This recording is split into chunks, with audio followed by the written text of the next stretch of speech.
Hello, and help me welcome Representative Edelblut. Uh, how is everything going with you? You're now beginning to your exploration of running for governor of the state. I am, although I would probably say that I'm a little bit further along than beginning the exploration. I'm running a campaign at this point in time. I've got the infrastructure in place. I'm putting all the right pieces in place to run a full-on campaign, which is really, from a timing standpoint, that's what I need to do. So really the only exploratory nature of my campaign is, again, I'm getting out and I'm spreading my message to the people of New Hampshire, and I'm trying to see, is this a message that resonates with you? And if it turns out that this is a message that people are saying, yes, I'm with it, I understand it, I want to go in that direction, then I've got everything in place and I'm ready to roll. Oh, that's good. As opposed to, waiting and dabbling. I'm not just dipping my toes in the water, so to speak. I'm actually, getting it up and running. Staff and people, connections at different places around the state? I do. I have, hired the infrastructure associated with it. I haven't got a full staff at this point in time, but I do have, a person who is working for me full time, actually, who joined the staff. And then I've got all the right types of consultants and stuff like that. You have to have, media companies and print companies. Can I give a shout out to somebody? Yeah. So I've got, the company who does the design work for me. Is a woman. She might be upset with me that I use her name, but Meredith Doyle, single mom, just great lady, owns a company called MSN Create up in Manchester. Oh. And just unbelievably creative and supportive, and has done a great job on all of the stuff that I've been putting together. So I just wanted to give her a shout out because she's done such a great job, sure. and I appreciate it. Well, why did you decide that this was a job for you? This is your first year as representative, and you're getting involved in the government, and the current governor's not going to run again. So you think it's an opportunity, and what do you bring to the floor for this? Right. So it is true. So I'm a first-term rep, right? But I describe myself as a businessman who, in his free time, serves as a rep. Okay. Because my background is in business. Right. I mean, that's where I started my career.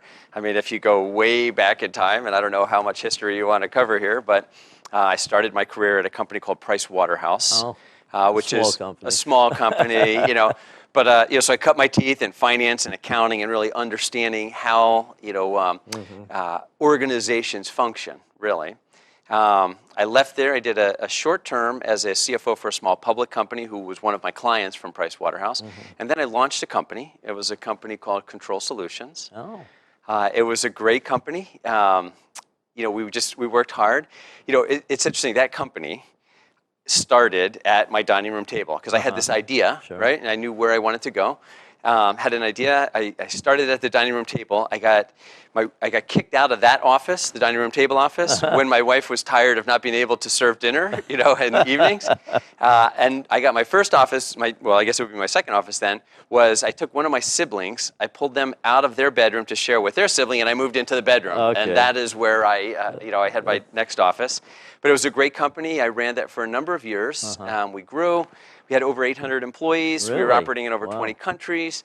I ended up selling it to a French company. And it was a great, the company that I sold it to was a company called Altran.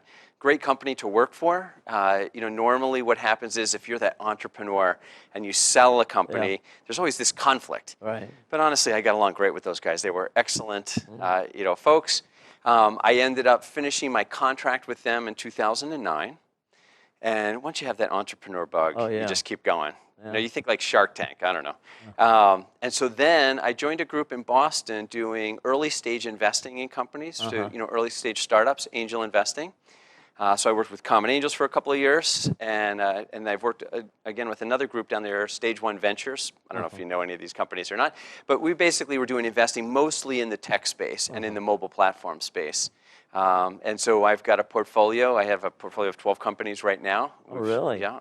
Oh. And that I am part owner in and investor in, and where those companies are growing and doing well, and hopefully then, actually I do know that you sell them. So a couple weeks ago I actually had 13, and we ended up selling one of those companies just recently. It was a great sale, and so that's what we do. We're involved in creating jobs is essentially what I do. You look for opportunities and dislocations in the marketplace, and you try and invest in them.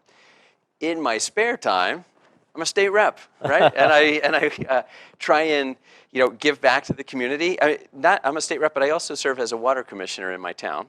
Which is good. You want to be in local politics. You got to understand what's going on, because it's your community, and you have a sense of wanting to engage and give back and stuff like that. So, but since I have been in the legislature this time, I'm having a great time. I love it. What committee are you on? So, believe it or not, I have 3 committee assignments, Oh, which is a little bit unusual. yeah. So, I serve on Child and Family Law, which was something really new for me. I actually celebrated, I crossed kind of a milestone this last month, celebrated my 30th wedding anniversary. Congratulations. So I don't really have a lot of experience in the family court, so in child and family law I get to see a lot of that. And it's an area of the state that can use a lot of focus and emphasis. I also serve on the Pension Reform Committee, and I now serve on Finance Division 2 as well. Oh, wow. So. Oh, that's good. Keeps me busy. Yeah, it keeps you. That should. The finance alone is a job. Well, the thing is, so I say that I missed all the fun because I didn't get assigned to finance until April. Ah, okay. And so all the fun was over at that point, right? But I still enjoy the work in finance because obviously a lot of bills get referred to finance if they have any kind of monetary dimensions or aspects to them. So I get to take a look at them then. Well, you'll still have some time with this session coming up. I will, though the budget's done. Yeah, the budget's unless, done, but you have some other laws that might be made. You have the 10-year plan that you're going to have to look at, too. Which would be great. Yeah. Looking forward to that. Right. So not only do you have the 10-year plan, but I guess, we've got this special session coming up. Yeah. And so that may end up opening up the budget again. Right. I hope not. But it may end up opening up the budget again, and we'll see where that goes. Well, if the governor gets her way, she always wants to spend a little bit more money than we have. Yeah, well, I mean, the difficulty here is that we had a surplus. So everybody's thinking like, oh no, found money, Right. I might be inclined to just like want to stuff that in my mattress and hang on to it for the rainy day. We do have a rainy day fund, and it would be okay if we had some excess in there. A little bit more than we have now. A little more, right? Actually, if you look at the standards for what is recommended for a surplus that a state should have, we're low. And that affects our bond rating, obviously, as a state. So it would be good if we could store away a few more acorns for the winter. Right. A few more, maybe $100,000 might do it. Yeah, a few more than 100,000. Maybe in the millions. Well, what do you see that you think you want to work to improve if you were governor? So, I mean, the basis of my platform is really going to kind of capitalize on my background in business. So I want to focus more than anything else on economic development in the state. We've got, for too long, we've really been in this kind of status quo mode of operation, I would say, where we're not really embracing the future and trying to make it work for ourselves. And there's some good examples around the state associated with that. One that is a little bit personal and it bothers me a little bit is, we've got an aging population in the state, and I think that's not a secret to anybody. But the way that we marry up this concept of a changing demographic and economic development seems really peculiar to me, because we almost seem like, we know how to do economic development if we've got a young, vibrant workforce, but then faced with an aging demographic, we say, oh no, what are we going to do as if it's a crisis? And again, this is our reality. That's right. And it's not a reality just in New Hampshire. It's a reality all around across the country. It's a reality around the world. And so I think there's a lot of opportunities to embrace that and use that as an economic engine to move forward in our state. Definitely. I think there's a lot. And when we do that, we create opportunity. Not only what will happen is we're going to create opportunity that the young people are going to want to stick around for, but we also have, there's a lot of people in this state who I refer to as underemployed. These are people who, have had good careers and they've worked. Many of them have college degrees, and they just, they've been laid off at one point or another in this last Great Recession, and they just can't get their feet underneath them again. And so we need to create opportunities for them to just launch a second career, launch a second life. If you're 50, 55, 60, even 65, we live a long time these days. And so you say, what, for the next 10 years, I'm going to try something different. So there are ways that we can create opportunities for that, or that group of people. And I think that's one thing that we can do, and that I want to focus on as a governor. When I was in there in the beginning, I had some sort of ideas like that too, but I always found that the group is underfunded on the state basis. I don't know if you talked to Jeff Rose, I think is still You're talking about Dread. Dread. Yep. Whether they got any more money or whether they can have any plans to do something different, because they were really just following up if opportunity presented themselves to them rather than go out looking for the opportunities. Right, and I think that Dread is working hard to do it, but I think that this is not a function of putting in more government programs. I actually think what we can do is we can undo a few things that are in the way of trying to help this move forward, and to create these opportunities for folks. We've got, in the state already, we've got a tremendous advanced manufacturing program in the community colleges. Definitely good. Exactly, and there are, opportunities for these older folks who've already been through college oftentimes. In 1 year of night classes, they can probably get through there and then plug themselves into one of these newer manufacturing jobs and see it as a new career. And quite frankly, it's going to be great for some of the employers too, because you've got a population of people who know what it means to show up for work and work hard and get the job done. That's right. So, they're And already... work as a team. What's that? And work as a team, right? So they're already up the learning curve, like the employment learning curve, so to speak. I spoke with a gentleman last night, as a matter of fact. Believe it or not, it wasn't a coincidence just because we're going to be here. He's in the advanced manufacturing space. He's a company manufacturing folks, and he could hire as many people as we could produce for him. He is looking for folks who have the skills and the capabilities to run the CNC machines and to work with the programming to be able to run these, advanced manufacturing facilities. So, so I think that is, clearly a direction that we need to go in. And I think it does something for us too. Because again, it's embracing the whole population. It's embracing who we are as a state, and rather than trying to say like, there's some kind of a deficiency that exists here, let's just take the reality of who we are and make it work for us. And try to bring all the towns together too with that to make sure that they're doing something that would help move this opportunity to their area. Well, I think that what will happen is if you begin to remove some stuff that creates opportunities, then I would like to see some competition among the towns. I'd like to see Nashua competing. There was just recently an article that named Manchester one of I don't remember what the rank was, but one of the top spots to look at in terms of some advanced technology and tech space for startups and stuff like that. I want to see Nashua compete for those same types of jobs, right? Definitely. And you want to see Concord compete for those, and Portsmouth to compete for those, and Keene to compete for those. And so then what happens is, everybody gets lifted up as we're all striving to try and attract that type of, of an employment base into our area. But if you coordinate a lot of that, and people are working together for the better part of the state, everybody gets the opportunity. I don't know if you've gone into the background of how North Carolina developed their research triangle and everything. But that was one of the ways they started. Is that what it is? Just kind of collaboration between the different geographies? Yeah. And they said, don't worry, every major town's going to be involved. But it took maybe 10, 15 years before they all grew. But see, you say it took 10 or 15 years. That's what we're not doing right now. We are looking 2-year budget cycle to 2-year budget cycle, and we need to look forward. And I think because we're so focused on the here and now, we're missing opportunities out into the future.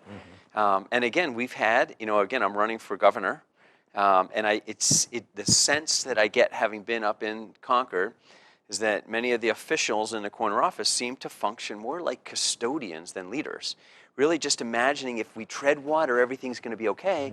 But it's a false premise, because opportunities present themselves and opportunities leave. And if we don't capitalize on them and take advantage of them, then they're never going to be seen again. And honestly, while we're standing still, the states around us are advancing. And so really we're falling behind as a result of that. One of the jobs, I think, of the governor is to be the chief sales guy for the state. Again, my background's in business. I know what it is to try and drive hard and push revenue and attract opportunity. I'm not intimidated by changes in the status quo. In fact, when you're an entrepreneur, it's kind of a curse. There's a change. You're not intimidated. You're like, how do I make that work for me? How can I take that and make it advantageous to me? So as a governor, the governor needs to be out bringing companies into the state and selling them on the advantages of being here. And one of the number one advantages we have is this great workforce, highly educated, trained, but just underutilized at this point in time. Let's help people get to their full capacity. And you need to build up a good organization under you, too. Absolutely. I don't know whether the current governor has really done that. I don't know how she plays with the different departments, but I don't see a good effect on it. And again, I don't want to make this a conversation about, the current governor, because she's going down to Washington, so we may not have to worry about that. But just Let's hope she doesn't make that either. Yeah, right. Yeah, exactly. I take that back. So she's going to try, but Kelly's going down to Washington. Make sure that we're clear about that. But the problem is that the approach to leadership that we've had, do you know that in the last 18 years we've had one Republican governor? So basically, I've raised my kids, and they believe that New Hampshire is supposed to have Democrat governors, and we need to change, quite frankly. It's time to try something different. Right. I'm trying to think, where am I going with this? But, it seems that type of leadership has been very much one of kind of an inward focus, and kind of a divide rather than pull together. I mean, there was a really good opportunity this summer that, honestly, another one of these that was personal to me as a businessman. I don't know, do you know who Greg Abbott is? Yes. Okay, so Greg Abbott, governor of Texas. Right. And the governor of Texas issues an invitation to businesses in New Hampshire, and he says to them, he goes, you know what? Not only is it bigger in Texas, but it's better. Pick your businesses up, leave New Hampshire, and come to Texas.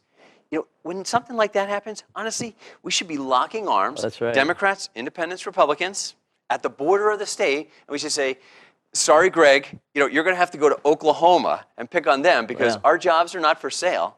And then having defended our border, we need to go on the offensive and attract opportunities to us. But the other thing I see too, we're a relatively small state, right?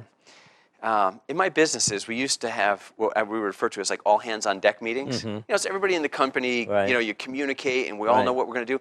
We're a small enough state. We could have an all hands on deck meeting for the state and say, here's what we're going to do. Here's how we're going to grow. Here's what we're going to do to move our state forward. These are the kinds of things that we need to do to pull our state together and recognize that we're all granite staters at a certain level. There is a degree of interdependence, whether you like it or not. And so why don't we find opportunities to collaborate and work together and move the agenda forward? So. No, I agree with you very much. I was down in Texas in the 90s. Were you? 90s. We started up a company there, and they were separate unity. Okay. They didn't really do anything together. Not integrated at all. No, but then they had people come from North Carolina, tell them what they did there in another state, and they started in the beginning of in 2000. They started playing together. Is that right? And they're working, and it works for them. They really grew a lot since. And it worked well. Yeah. So we have, but see, again, we're small. Right.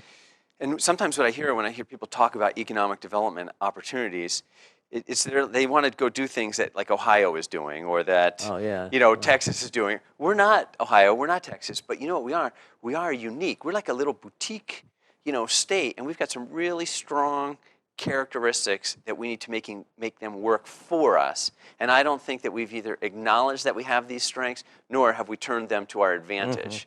I love when I'm an investor in a business. I mean, and almost like a Shark Tank kind of thing. What you want, what you look for, right, is kind of a uniqueness to a business. Because you don't want to get into a business that, everybody else is in or that doesn't play to strengths. Another thing I like to say is I like to be in businesses that have the wind at my back.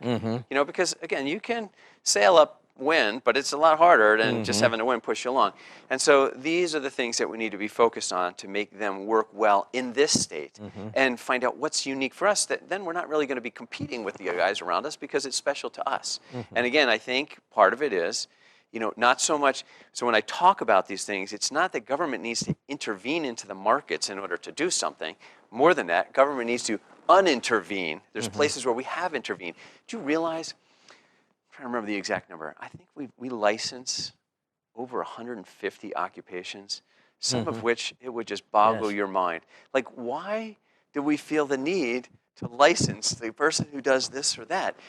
Just let them go. That's right. Somebody has a skill and they have the capability to do it. There's not a public safety problem. Let them go take care of it. And but again, over time we've had this regulatory creep into the system because we got to control it and hang on to it and make sure that it's not getting away from us, especially if you're a status quo manager, because that's how you stay in control. And so I just think that's a weight on our economy. And brought in a little bit of money to to help their budget sometimes too. I think that's a lot of what it is, Yeah. but not realizing that it has the counter effect, Yeah. because then you stifle competition, you stifle growth, and so you end up with less money is essentially what you do. I mean, just we depend, and we depend a lot on the cigarette tax. Yeah. But there's a tipping point, right? You raise this tax a certain amount, people are just going to go to Massachusetts and buy their cigarettes, and you end up with less revenue is what happens. So you really need to be careful how you approach that, because it's not, there's no money printing machine for the government. That money that the government gets belongs to somebody. Well, I get the opinion too in working with some of these departments that the second or third in command is at that level, mid-level managers or whatever, a lot of them want to do things, but they're held back by the political appointee. Really? I think that's the way we structure the commissioners of each different department. I think is terrible, because you sort of give them you don't get the power when if a new governor comes in of changing them. Right. So the governor can't change them because he's got to work through the commissioners. That's right. At that point in time. Yeah. And Unless you can replace the commissioners, right? Well, that's the hard part. That is. Yeah, because you got to go through a lot of rigmarole to do that. Right. And they're in there for a long time, and a lot of them just really don't know their job either. The commissioners. So what I have found in the commissioners that I've worked with is, they're trying to follow the orders of their boss, which is the governor, right? But to your point, I think that a lot of them have a lot of good, creative ideas, and what you need is a governor who's willing to work with them, not to drive a certain political agenda, but to drive an agenda of elevating the state. The ideas, make the state number one, make the people of New Hampshire number one. And I think that we can, move this ball forward. And listen to them. Some of the ideas are pretty good, but they get stifled very easily. Yeah, which is really too bad. Yeah. It is. So. Well, I mean, what do you think about HHS? With takes about 42% of the budget or something like that. That's a big thing. Is there a reason to maybe break that up a little bit? There may. I don't know enough to tell you specifically that I'd break it up like this or that, but certainly anything that occupies 42% of your budget needs 42% of your time and your focus. And I think, I guess Nick Toompas is going to be retiring in January, right? And so we're going to get a new commissioner. I don't know if we know who that is at this point. Yeah. But that will probably be a loss because he's been there for a long time, so he's got a lot of knowledge of how everything is functioning in there. But it will also hopefully provide an opportunity to shift gears. And maybe there are some new, fresh ideas that need to be brought into that department. But I don't know enough to tell you specifically that I'd go after this or that. But I do know that it needs a lot of attention. One of the things that doesn't get enough attention are some of these audit reports. I don't know if you ever had a chance to go through them for each. Not only do they look at the financial performance of the department, the operational performance, and things that they recommend sit in a pile of recommendations for several years before anybody gets to It's them. a tragedy. So I've met most of the folks on the operational audit team at various times. I've been to some fiscal committee meetings and seen some of those presentations of those reports. These guys are going out and they're making, nonpartisan, just objective recommendations on how we can make government more efficient. And these things get stymied. But I mean, that's the job of the CEO or the governor of the state, is to manage the state toward those changes. Now, change is not an easy thing for an organization to assimilate, and you have to recognize that. But that's what the job of the CEO is to do, is to try and affect that change. But if there's not, if they're not getting support, if they're not getting some pressure to act on these reports, then they'll sit around for years and we won't do anything about them. Well, that's the problem I've seen with the committees. The committees don't seem to take any ownership of doing anything about those things. Well, isn't that because all of these reports are not coming back to the operating committees, they're coming to the fiscal committee. I mean, what needs to happen is that these need to come to the committee. You're going to take a look at one of these reports. What committee are you on? Your labor? No, I'm on, that was just a special committee, but Parks Parks. So a report comes in and it's dealing with parks. The next thing, you're going to be crafting legislation to Public fix that. Works, yeah. Public Works, yeah. You'll craft something to fix that at that point in time. That's right. So really, We don't that's see that. almost just an organizational problem Right. in terms of how that information is getting disseminated and used. You see, and we see that at the federal level too, right? Oh, If definitely. GAO is they create these great reports on how we can fix everything and make everything work better, and then they get shelved someplace, and 5 years later somebody pulls it out and says, how come we didn't do any of these things? Like, what are we working on over here? Which is really too bad. We saw that in child and family law. Yeah. In 2004 there was a report, in 2009 there was a report, there's another one that's underway. And we had some reps who went and found the reports, brought them in, recommended legislation based on the report. Says, guys, we studied this. Close to 10 years ago we said, would it be a good idea if we fix this? And we still haven't acted on it. That's just wrong. Well, we only have a little over a minute left, Frank. We do. The time flies when I come in and I talk. So I should talk less. What are the key things that you want to do in your campaign? Right. So, I want to go forward. I want to build a 21st century economy, which means I want to embrace the future because I am optimistic about the future and where we can go there. But I think we need a certain kind of leadership to do that. We need someone who is an entrepreneur, who is somewhat disruptive to the current process, because we can't get to Concord and just rearrange the deck chairs and assume everything's going to be okay. That's right. We need to move forward, and we need the kind of leadership. And so a guy with an entrepreneurial background like myself, I think that's the kind of leadership you need. And then again, I've worked with you in the House, and we've talked about it here. We need a leader who brings all of the citizens of New Hampshire together. We are all Granite Staters. We have an interdependence. We have to recognize that, and we need to move forward as a state, because there's other states around us who want to eat our lunch. That's right. And as a state, we have to say, like, not happening on our watch. So I would say those are the points that I would leave you with. Good. Well, good luck on that. And if you want to say anything directly to our audience about your campaign, go ahead. So I hope that you will support me in my run for governor, frankedelblut.com. I'm sure they've probably got something on the screen or something that you can look up. And if you have any questions, feel free to contact me, and I'm happy to address them with you. Thank you, Frank. And I hope the audience also comes to the Nashua Republican City Committee meetings the second Thursday of every month at the Crown Plaza. We welcome the guests, and Frank's going to be talking at one of them. So come on down. Thank you so much for having me. I appreciate it.